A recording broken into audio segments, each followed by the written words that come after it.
Welcome back.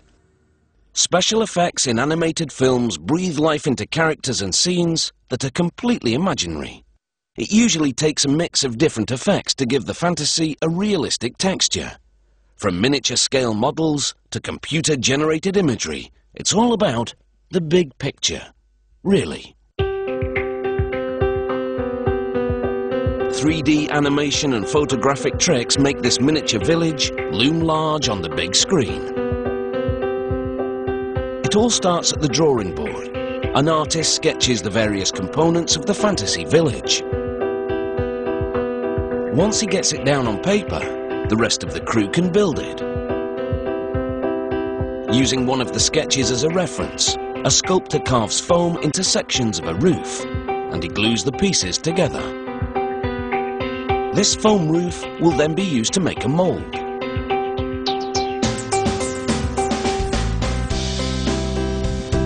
The mold maker builds a box around the roof, which is now grey-coloured due to the application of a non-stick substance. He pours liquid silicone rubber onto the foam roof in the box.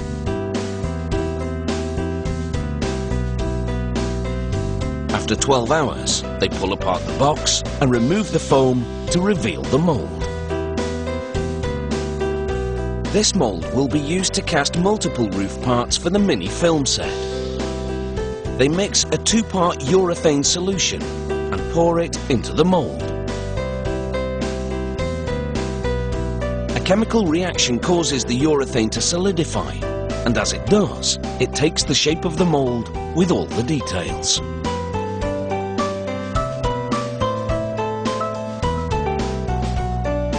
After half an hour, he extracts the cured urethane from the mold. It's a perfect copy of the original roof carving.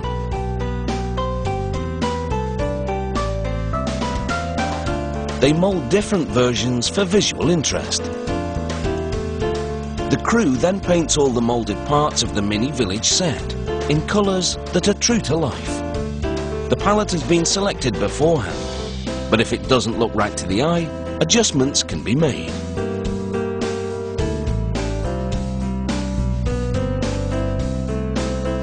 For larger scale structures, a technician arranges reflective dots in a grid pattern. These dots serve as reference points, so the model can be laser scanned into a computer.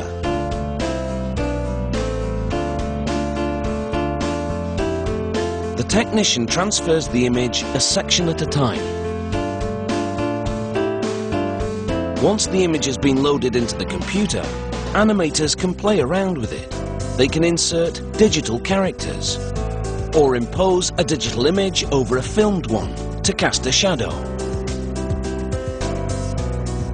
Meanwhile, another member of the crew plants molded trees onto hills of plastic and shapes the landscape of the set. The trees and vegetation are small scale because the landscape will be in the background.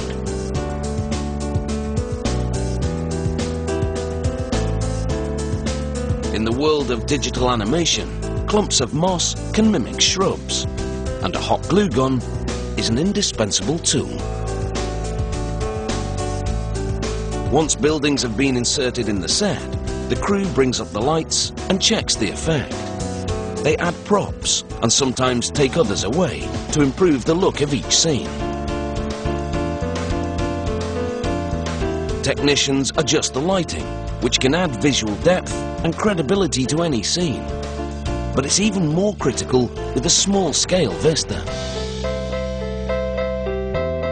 Rectangular mirrors attached to the lights allow for minute adjustments. The director of photography operates the camera remotely.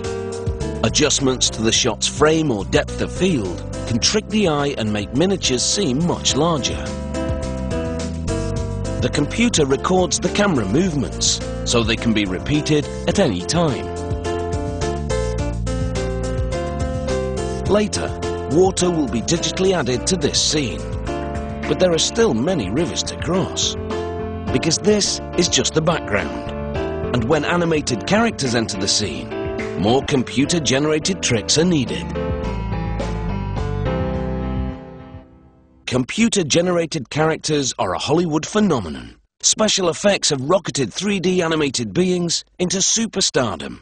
But even for digital creatures, fame doesn't come easy. It takes years of work and a large crew of skilled professionals to make them look good on the big screen. It all starts with a good old-fashioned sketch pad. Once the character is defined on paper, the artist sculpts him with clay.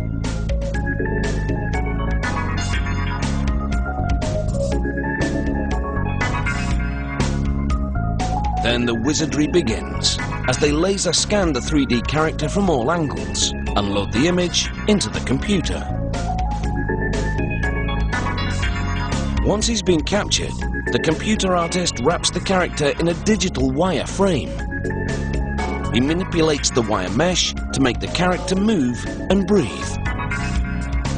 After he creates a dozen or more facial expressions, this machine makes hard copies of them.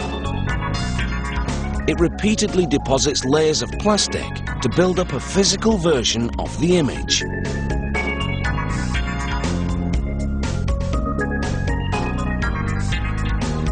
They insert eyes in the sockets, then give these washed-out plastic faces some colour. An artist paints each one of the faces along the same lines. Continuity is critical, because the faces will be filmed and the images edited together to create the illusion of movement. It's an animation technique called stop motion, and these plastic models are called puppets.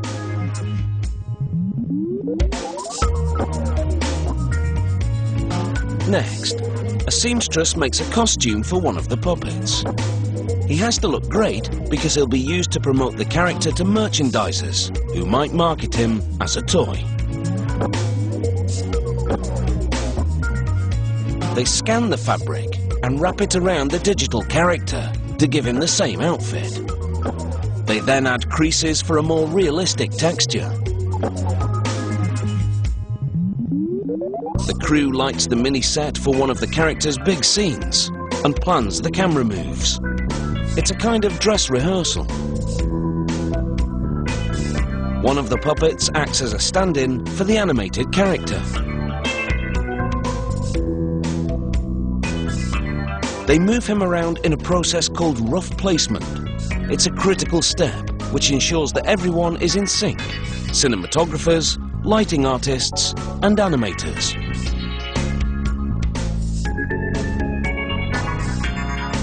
Seeing the puppet in the room will help animators place his digital counterpart in the various visuals. They literally cover all the angles and leave nothing to chance. Now the physical merges with the virtual in a special effects trick called motion capture. A man walks around in a special suit covered with reflective dots. The computer recognizes the dots to transfer the man's movements to the digital character instantaneously.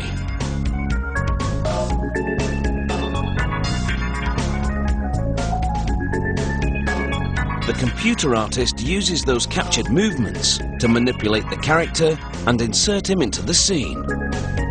This allows the digital character to move just like a human being. They layer digitized images of the set and blend them seamlessly into a single image. This digital layering is called compositing. It allows animators to accurately place the character in the scene.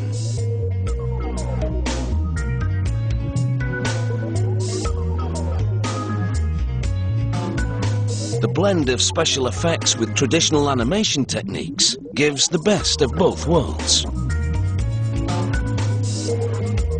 When combined, these techniques can generate 3D characters with star quality. They're virtual puppets, and the animators are the puppeteers. And on the big screen, the fantasy has never looked so real.